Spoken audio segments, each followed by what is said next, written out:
your story about being diagnosed with MS when you were 25, that and how that transpired. My childhood was really traumatic. There was a lot of verbal abuse, mental abuse. My parents didn't know how to be parents. And it was really bad. When I was old enough, I moved out and I quickly got married, and there was a lot of abuse in my marriage.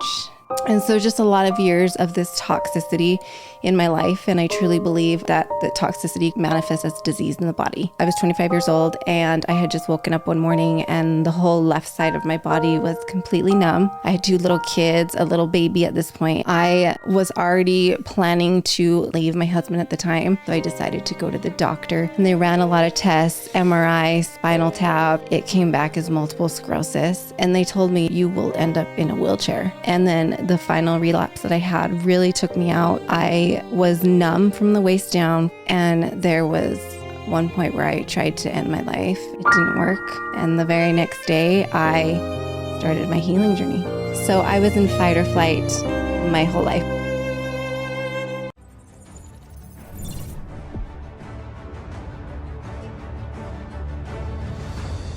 Jen, good to have you here. I appreciate you coming on. Hi, thanks. Happy to be here. We're going to talk about a lot of things today. Jen is my breathwork coach, and I've had some really amazing experiences and breakthroughs since I met her several months ago, but we will get to all of that. I want to start out by asking you a question that may be thought-provoking and difficult to answer, which is, what is your purpose in life today? My purpose is to help people find hope. Yeah. Wow. That's deep. That could mean a lot of things. Mm-hmm. What do you mean by that? Do you feel like there's a lot of people that are struggling with that today? I do. And because of my story and where I was at and how I didn't have a lot of hope and how I found hope myself, I really want people to know that they're not alone and that there is hope. There's light at the end of the tunnel. And, you know, things can get better. There's probably a lot of words that you could use in place of hope. Mm-hmm. You know, you could use help people find purpose, fulfillment, strength. Yeah. Why that word? What is unique about the word hope to you? I feel like it kind of helps people, gives them like a second chance almost. When I think of that word. And where like I was at, like finding hope in my own journey kind of made me feel like I'd have another chance. Yeah. Does doing that, does fulfilling your purpose of helping people find hope, what does that do for you? Why does this matter to you? Oh, it's very fulfilling when I teach breathwork. So after I hear people's transformations and the transformation from where they were to where they are now after the breathwork and they continue to be, it just fills me up because I'm watching their transformation and watching their journey and watching how they were really in a bad place and now they're in a really, really good place, you know, when they're doing the work, but I'm just watching them transform. And it's just really, it fulfills me. And because there's so much power in yourself when you can do the work and when you can go all in, there's just a lot of power in that. Yeah. So as you're describing, we're kind of getting into breath work now. As you're describing that, I know there for a fact, there's lots of people listening that are going, that sounds ridiculous. That sounds crazy. Yeah. And by the way, and maybe you were too, like, I think everybody prior to doing breath work probably has some sort of doubt about it or fear or like, this isn't going to work, right? So what do you tell, and I'm not going to share yet where I stand on breath work, but what do you tell people who have these sort of doubts or negative feelings about doing something like breath work? Yes, I do get a lot of people who think it's woo-woo or they have some resistance and they're like, there's no way that your breath could do that. And then I take them on a journey and they're like, whoa, that's it. Whoa, what the heck did you just do to me? But I tell everybody who has that resistance, you know, what do you have to lose? Go all in, go on. You have nothing to lose here and everything to gain. Let your body do the work. Let your breath guide you, and it will show you exactly what it needs to do here. Yeah, I remember distinctly you telling me that. And I think the thing I told you when I came to you the first time, obviously Jimmy Rex, mutual friend, was the one that introduced us. Thanks, Jimmy. Mm-hmm. I remember we sat down and, you said like, hey, how are you feeling about this? And I was like, I don't think it's going to work on me. I'm like, whatever. My pride or my ego or something I think is going to get in the way. And you're like, just let that go. Like, again, what do you have to lose? Mm-hmm. And I did. And I had some beautiful experiences that I'll share. Mm-hmm. One of the things I know a defining part of your story, and then we'll really spend a lot of time talking about breathwork, but I think a nice lead-in is your story about being diagnosed with MS when you were 25. Mm-hmm. Let's talk about that. Okay. Tell me your story about that and how that transpired. Okay. Well, we can go clear back to my childhood. Yeah. So I am the only girl. I have 3 brothers and a mom and dad. And my childhood was really traumatic. There was a lot of fighting in my home. There's not a lot of love. And honestly, my parents didn't know how to be parents. And, there was a lot of verbal abuse, mental abuse. And it was really bad. So I was in fight or flight my whole life, my whole childhood, just in survival mode. And then when I was old enough, I moved out and I quickly got married. And there was a lot of abuse in my marriage. So just going from one to another. A lot of abuse in every form that you can imagine with that. And it was really toxic. And so just a lot of years of this toxicity in my life. And I truly believe that toxicity manifests as disease in the body. And so it was about 25 years old. I was 25 years old and I had just woken up one morning and the whole left side of my body was completely numb. And I had no idea what was going on, just numb and weak. I was kind of dragging my leg. I couldn't really lift my arm. I had 2 little kids, a little baby at this point, and I had to hold him in my other arm because I could not hold him in my left arm. And we had no idea what was going on. And we didn't have insurance. And so we did not go to the doctor. We're just like Googling and trying to figure out how to help myself, naturally, and so like a few months had gone by at this point. I was already planning to divorce and leave my husband at the time. And so a few months had gone by and I took the leap and I had left him. And I went back to my parents' house. And so at this point, I was still having a lot of numbness and weakness in my body. So I decided to go to the doctor. And they ran a lot of tests, MRI, spinal tap, in-lab tests. And it came back as multiple sclerosis. And I was like, no, that's for old people. Like there was just so much denial. I did not want to accept this. I didn't know what it was. And they told me, you will end up in a wheelchair. They just, the doctors, they scared me. So I lived in this so much fear and I did not take care of myself. I kind of spun out at that point. I was not taking care of myself. I was partying a lot, just kind of numbing out everything, not doing any research on this, not knowing how to help myself. And it was really deeply affecting my health. And it was about, I would say 7 years of just not taking care of myself at all. And the disease, it progressed so badly and just progressed and it progressed. And I had a few more relapses. And then the final relapse that I had really took me out. I was numb from the waist down, couldn't feel anything in my legs, couldn't walk, couldn't feel myself go to the bathroom. It was really humiliating. And I didn't have a lot of help because, my parents, they didn't help much. And I just felt very alone. And at this point, I was a single mom of 2 kids and I had no idea, how I was going to do it, how I was going to do this. This disease is taking over my life. And that last relapse put me in a wheelchair. So I was in the hospital for a while, couldn't walk, and when I got out of that, I relied on a cane and a walker for a long time, and kind of just braced myself against the walls when I was walking down the halls, in my apartment. Just couldn't feel much at all. And it was really defeating, and I felt very alone.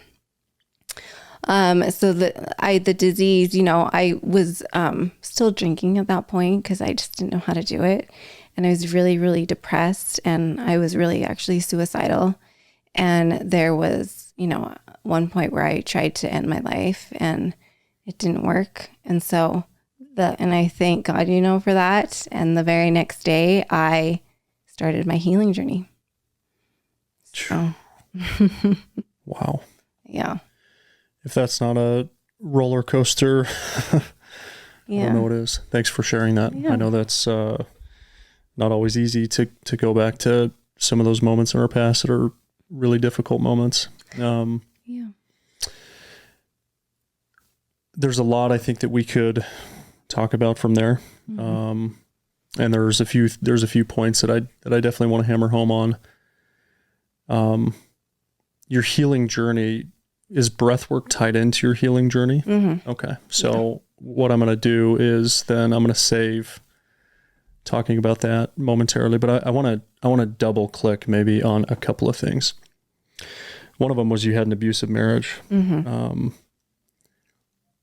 And I know several people that have abusive marriages in all sorts of different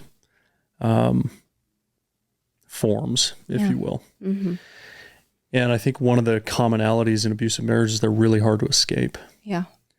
What advice would you give to somebody who's in an abusive marriage that needs to find a way out?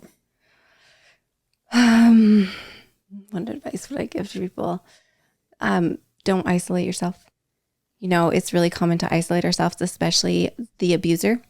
They want to isolate you and keep you to themselves. Don't isolate yourselves from your family. Don't isolate yourselves from your friends.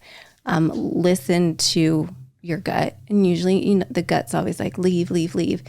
And when you're in that place, you're like, I don't know how I'm going to do this. I don't know how I'm going to take care of the kids if I have kids. I don't know how I'm going to make it on my own. You'll figure it out. Yeah. You'll figure it out, and everything just kind of falls together, and it's scary. But what's more scary is staying in a situation like that that's not good for you, and being so broken down and losing who you are. And when you get out of it, it takes some time to rebuild, but you do. Yeah. And it's so much better on that end. Amazing. I think there's also, another point that you mentioned is your traumatic childhood. And I don't know if anybody has a good answer to this, but I'm curious to get your perspective on it, which is same thing. I think a lot of people have a lot of trauma from their childhoods. Yeah. Some people recognize that the way they behave today is sort of an outcome of trauma that they had when they were younger. Mm-hmm. But a lot of people don't. A lot of people don't realize that. And it takes maybe therapy or breath work or other things. So how do you, what advice would you give to somebody to be able to recognize trauma they had as a child, if they haven't already? And once they do, what do they do with that? Well, so like you said, therapy. So I was having some behaviors, that I didn't really like, or why am I being triggered on these certain situations? Why am I acting like this? And when I had left my husband, I went to therapy. And therapy, I am a huge advocate for therapy. I love it. Talk therapy is so helpful. But they helped me see, okay, well, this is tied into your childhood. This is tied into your childhood. And so I took a huge step back, and I was like, oh, like a lot of my behaviors and why I'm acting is because of how I was raised. Yeah. And once I figured that out, it was fascinating to me. I wanted to learn more, and it was like an onion, just unpeeling the layers, and I wanted to learn more. And so looking back, like my mom, the way she raised me and the way she, treated me and acted towards me is she was in her own pain because of her childhood. And she didn't ever want to go to therapy. So I think the difference there is I wanted to get help. I wanted to learn my behaviors.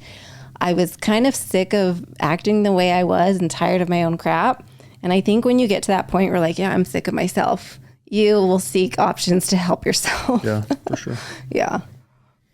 Do you think therapy is still a super taboo concept to a lot of people, or do you think it's becoming more broadly accepted?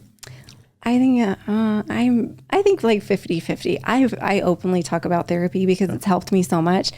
But, you know, I've heard of people like having to hide therapy from their spouse. And I don't know, like, I think it is a little taboo because I think people are scared, you know, they think they have a problem if they go to therapy. But to me, it's like a solution, you know. We have a lot of trauma, all of us, and it could be a little bit like from our parents not showing up to our games when we were little to big trauma like abuse. Yeah. So going to therapy doesn't mean you are broken or there's something wrong with you. It means you want help and to, you know, fix things that happen to you, which is a beautiful place to be. Yeah. So I don't know. There is some taboo around it still. I know people are, and I honestly think that's, again, probably from their childhood or how they were raised or it being in the family where, you know, people, especially in my family, we hid things under the carpet. We didn't talk about things. Yeah. And so I'm not sure what unlocked for me where I talk about, like, I want to talk about everything to somebody because I don't want to keep suffering. For sure. Yeah. Yeah. I agree with that. I hope, and the reason that I want to talk about this live on the air is that I hope that people will recognize that all of us have things that we can work through. We can all improve. All of us. And therapy, I think, is one great way to do that. And, you know, my recent experience with therapy is, you know, my wife and I, we feel like we've had some, we've gotten complacent a little bit in our marriage. Mm-hmm. And so we've started going to therapy, couples therapy. And it's like been the best thing ever. Mm-hmm. And so I've become a more recent advocate of like, when I have friends come to me and say, hey, I'm kind of struggling and you guys seem like you have such a great marriage. It's like, yeah, we do, but actually we go to therapy and it's great and it's beautiful. And, you know, so I hope to encourage people that have misconceptions about what it is, that it's a good thing and it's okay and you should go and do it. Yeah. And your marriage, you know, is great right now because of therapy. For sure. And like you said, a lot of us, all of us are going through something, whether it's small or it's big. And I actually realized that during my heavy drinking phase, I checked myself into rehab because I just needed some help to stop. And I kind of surrendered. I surrendered. Kind of like I tell everyone in Breathwork, just surrender. I surrendered. And when I was listening to all the girls in the rehab, listening to all their stories, I was like, oh, I'm not alone. Yeah. And that kick-started me to go to therapy. I'm like, oh, I'm not alone. Everyone's going through something, because I just felt like I'm the only one in the whole world that's going through anything, and that's really not true. Yeah. You know, we all are, and some people are just more open about talking about it.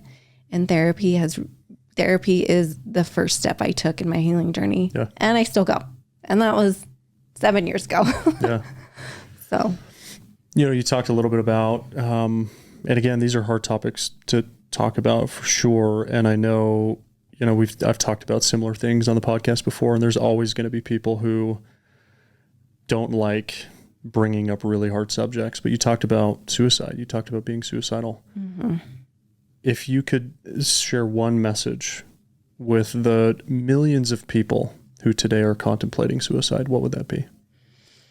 You know, you're not alone. Like I said in the beginning, there is hope and there is light at the end of the tunnel.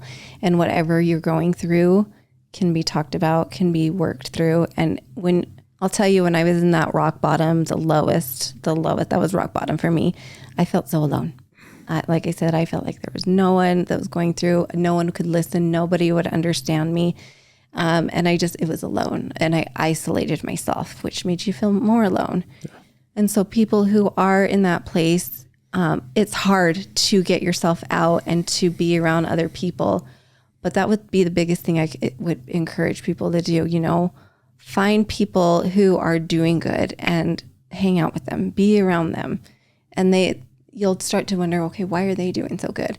You'll pull yourself out of a victim mindset into a better mindset. It might take some time, but leaving this earth, is not the answer. And I'm glad, I have 2 kids, and I'm glad that it didn't work out how I wanted it to 7 years ago.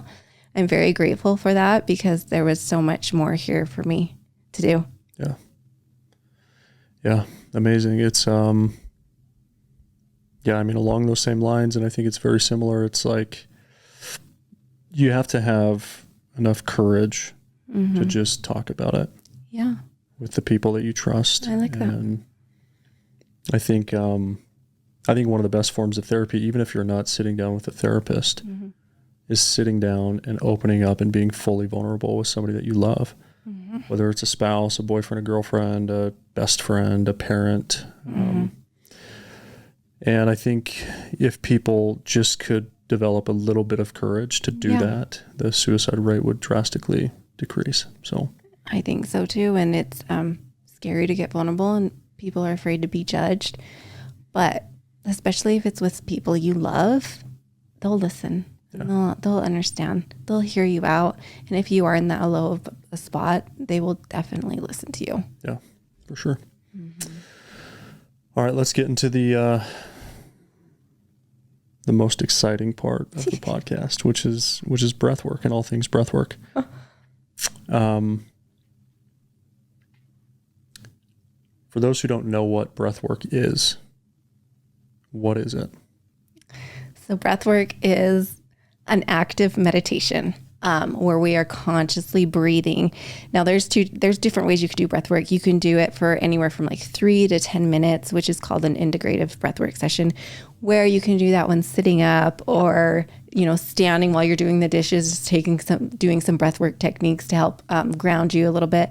And then there's the journeys that I've taken you on, where you're breathing for almost an hour, where you're consciously breathing for almost an hour. So it's an active meditation that is moving. We are moving and activating energy in your body, the stuck, stagnant energy that's in your nervous system.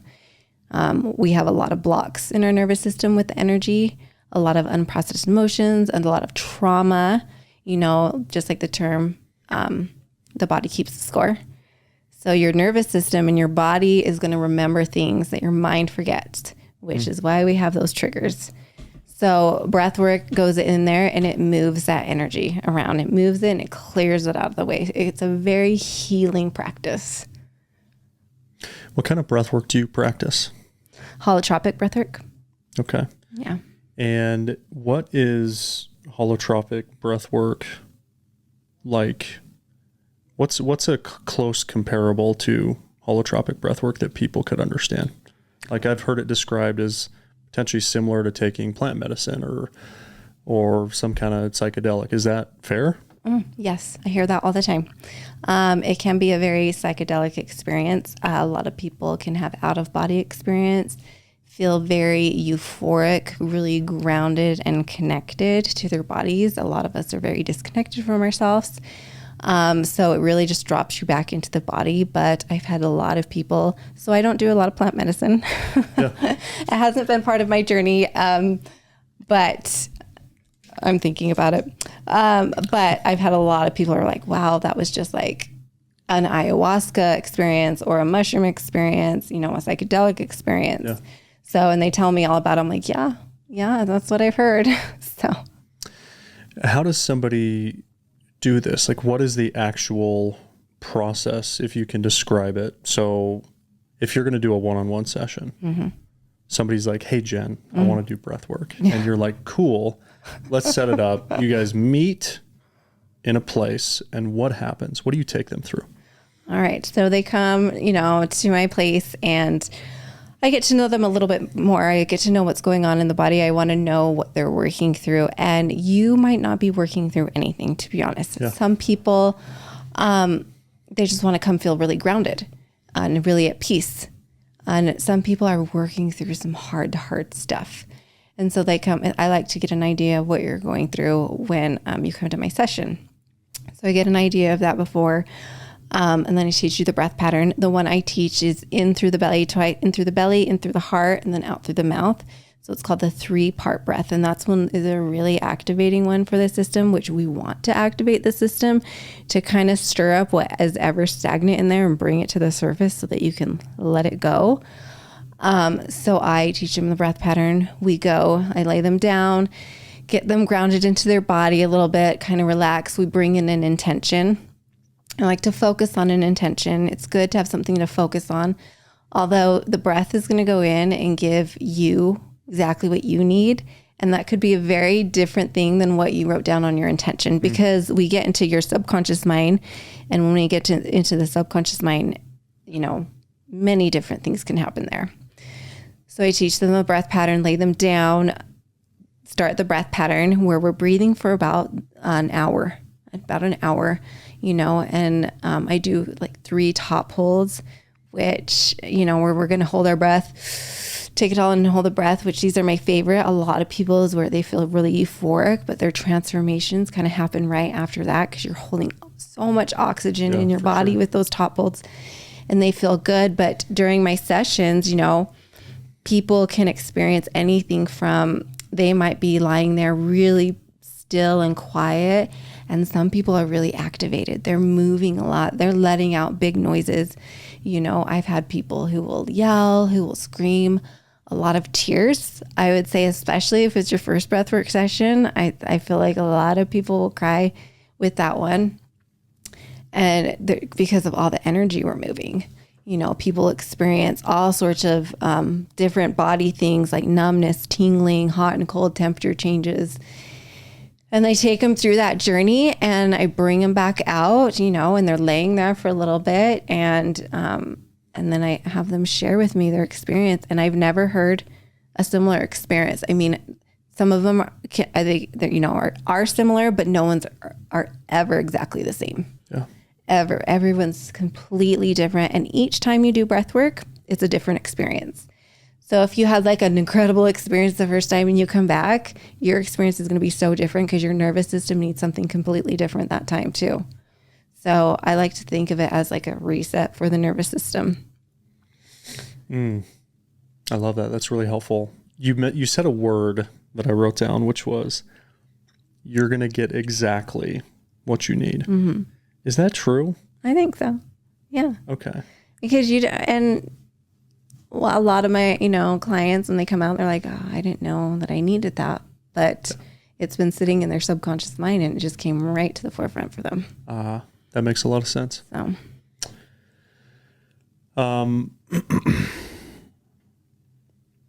So I've had a couple of experiences now doing breath work with you. Mm-hmm. And I've done it in a group setting.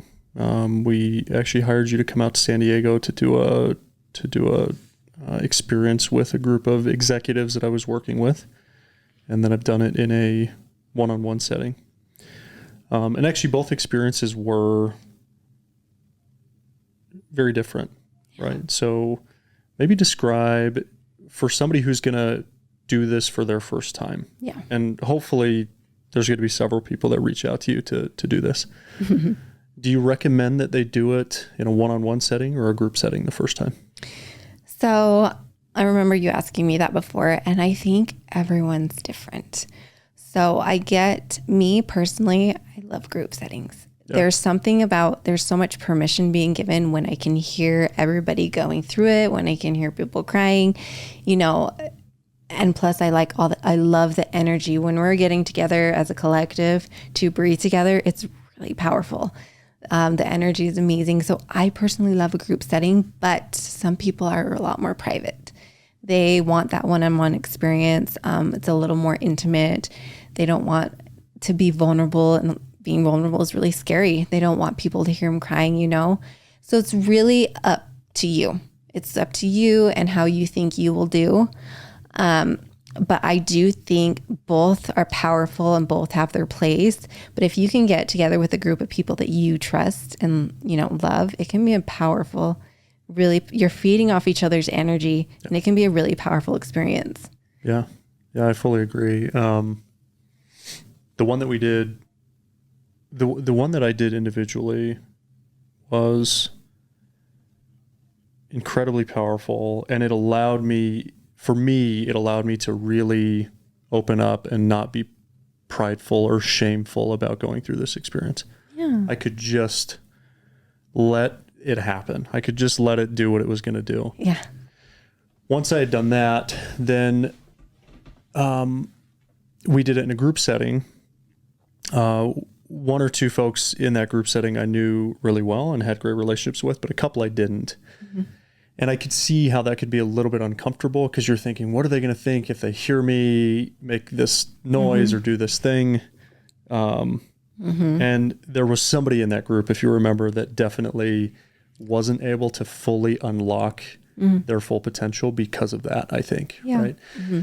And then the other time that we did it, it was with Eddie Pinero, mm-hmm. my buddy, and we both came out together. And the beauty of that one was because he's like one of my best friends, there was no judgment. We could really feed off each other's energy, but then also the connectedness that allowed us to have after the set, during and then after the session mm-hmm. was like, because both of us went through a sort of life-changing moment together mm-hmm. and I got to watch him come out of that and just be like in tears and blown away at the whole experience. Yeah. That was super meaningful to me. And so all of those experiences, like you said, were very different. Is it possible that somebody goes through an experience like that and one-on-one and nothing happens? I haven't seen it yet. Because no matter what, if you are breathing, it will do what it needs to do. Some people do have a lot of clarity and transformations that come through and a lot of breakthroughs, a lot of memories come through.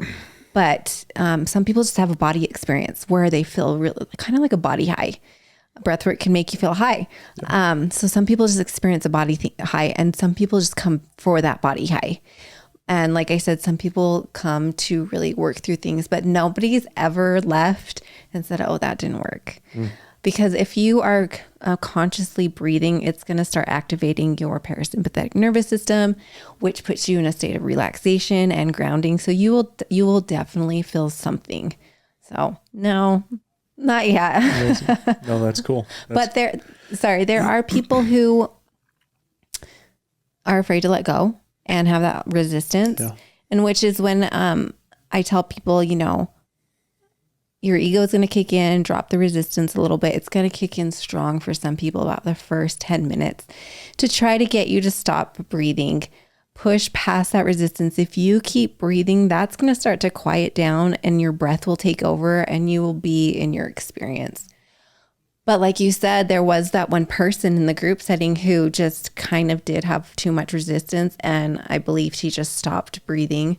And so if you don't keep breathing, you're not going to really experience it. Yeah. Yeah. So now that I've done this a few times, I know how beautiful and powerful of an experience this is, truly. Mm-hmm. And I know still there's going to be people going, you're insane. And it's like, no, if you don't try it, then you don't know. Yeah, exactly. You will never understand. There's the last half of the word breath work is work. And there are times, specifically the last time I did it, where at the very beginning, it requires an intense amount of work and energy and focus. Mm-hmm. And I remember in my mind going, I forgot how hard this is. Yeah. I forgot how much effort this takes to do it the right way. And kind of like, oh, this sucks. This is horrible. Yeah. What do you want to say about the fact that that word work is bold and essential for this to be a positive experience for somebody? Well, first of all, I teach breath work and I get that resistance every single time I go in. Yeah. But I know the benefit because I'm like, oh, it takes work. You personally do. Yes. Yeah. I'm like, oh, this is going to take work. And then when I'm in it, I'm like, I'm so happy I did this. I want more. Yeah. But it's just like anything that requires growth. It takes work. I like to think of it as just like going to the gym and lifting weights. And you're lifting and you're lifting and your muscles are starting to get sore and you want to quit, you just keep going. You keep going for that growth. And that's just like with breath work. Just keep breathing, push past that resistance. It's going to suck a little bit at first, but that'll go away after 10 to 15 minutes. Yeah. And I would like to think at the end of your journey, you probably want to do it again. I don't know. Did you? 100%. That's how I am too. I'm like looking 100%. For more classes. I want to do it more and more and more. Yeah. because you just feel so incredibly good. Yeah. Yeah, for sure. I mean, it's similar to like going on a run or a workout or doing an ice bath, right? Like these are hard things. Yeah.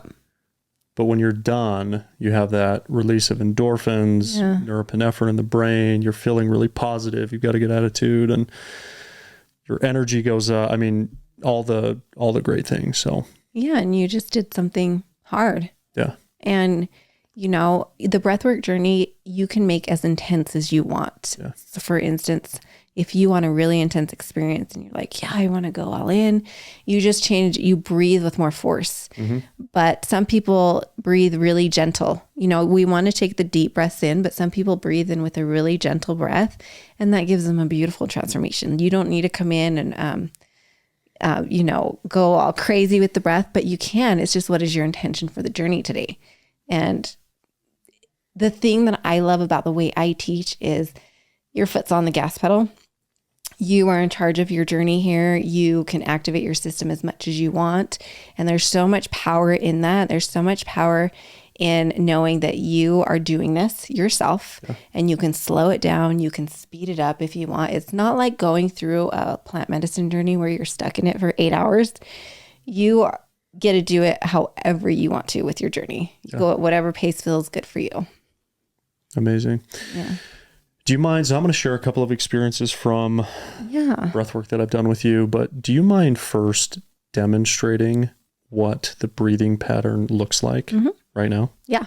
So it's in through the belly, the first one, then up through the heart, the second one, and then out the mouth. So it sounds like this.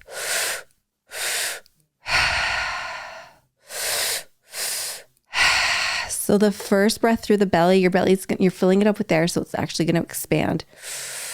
Then the second one, your chest is going to rise, and then out the mouth. 2 inhales in with 1 exhale out. And I just let the exhale fall out of my mouth. But really take those inhales deep, the first one. And like I said, you can speed it up. You can slow it down. I like to breathe slow and deep when I do it. Yeah. Yeah, there is definitely levels to the intensity of the experience, in my opinion, based on the intensity of the breath. Yeah, for sure. Is that fair? Yep. And I notice sometimes with my music, because there's a way I do in my music.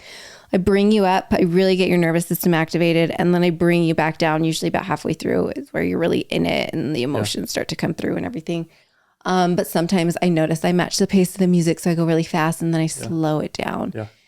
People get really shallow towards the end of their journey because they're just so deep in the journey. Yeah. And so with me, when you hear me come around, I co-breathe with you a lot so you can hear me breathe and you're like, oh, I got to keep breathing. Yeah. Because a lot of people have these out of body experiences and their breath gets shallow. And so like I co-breathe to come back to your breath. Yeah. Amazing. But yeah. Okay. So I've shared one experience with you before, specifically, and I've actually shared it on other podcasts now.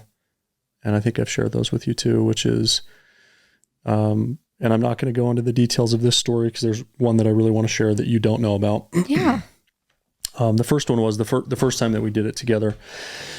I had this limiting belief about my message being able to reach millions of people. And throughout the journey, I found myself on top of a mountain. And the first time I was there was nobody. And the second time I was there was a small group gathering. And the third time there was millions of people. And then the very next day, like less than 24 hours later, I was on Jimmy Rex's podcast and I shared a story about my wife almost passing away. And that video today has been viewed by like 12 million people. Right. And so, I had this limiting belief. I unlocked it. Yep. I went on Jimmy's show. I said a thing and boom, my message that fast was seen by that many people. And no longer is that a limiting belief, obviously. So that was super powerful for me. The other one that I had, actually, this was the one that I had in San Diego, which we'll see if I can do this without getting too emotional. But the house that we did this at was right on the beach, super nice place. And you always say that when you inevitably throughout this journey, you're going to get scared or have some kind of anxiety or fear. And it's important to choose a place that you can go that's safe, right? That experience I just talked about was on top of a mountain. This experience was actually out on the beach right outside of the house that we were staying at. That was my safe place. And I remember finding myself there, you know, and I've gone through something recently with my, you know, wife and some of my core beliefs and religious beliefs and things like this that have been challenging, I think, for my relationship and even with my parents and other things, right? It's a very vulnerable moment for me here. And I remember distinctly in this breathwork journey, I'm standing out in the water on the beach, and there was a light that was sort of floating or hanging down from the sky. And the light was illuminating my family. And I remember standing there with my wife and with my kids. And I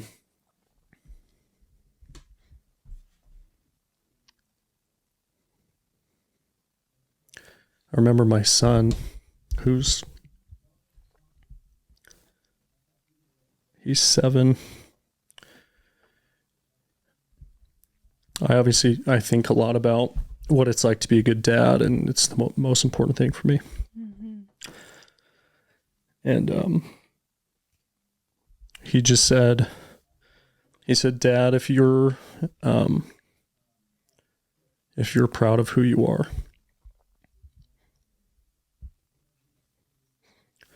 then we're proud of you.